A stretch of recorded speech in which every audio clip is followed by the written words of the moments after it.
Karbi Anglong Election District Kilik Asaya Molong Arpukido Jongjung Chokamar Rai Komabangpu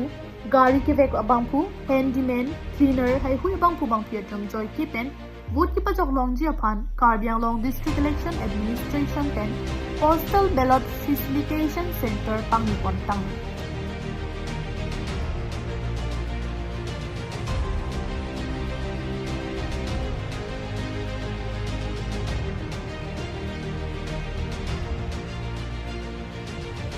Election mati killi kalong arpu kido rai komapang kubang pietum laso vote ki jawar sai Jangmi open shock army ifu police reserve conference solalong adin patikon laso over sai 108 Bukazan STLAC 109 Hauraghat STLAC lapen 110 Difu STLAC lapen akapre kavutar bang pubang pita vote jokmin longji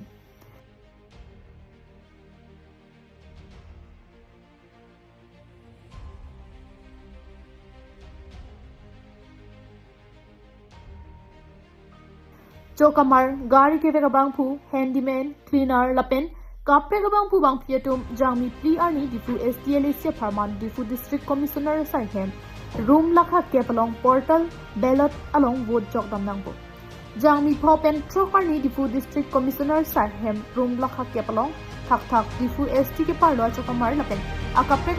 District Avot Turatum, Mitha Avot Postal Ballot along Jok Damnangpo. Anparta Jangmi Pri Holapen Trokani District Commissioner Room Lakang Krisu Kebalong Bokazan ST Lapen Laso Assembly Constituency Alukidu Avutar Tumapanta Postal Ballot Paper Pen Vote Kejok Oversight Padukon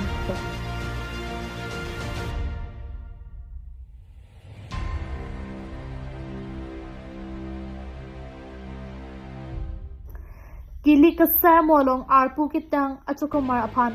Vote Kejok Joy KG upon Karbi Anglong Election District Administration Pen Postal Ballot Pen Made Hanganam Kisovut Kejok Long Oversight Karbi Anglong Election District Administration Pen Sikdagang Ponsi Pathit Pondo.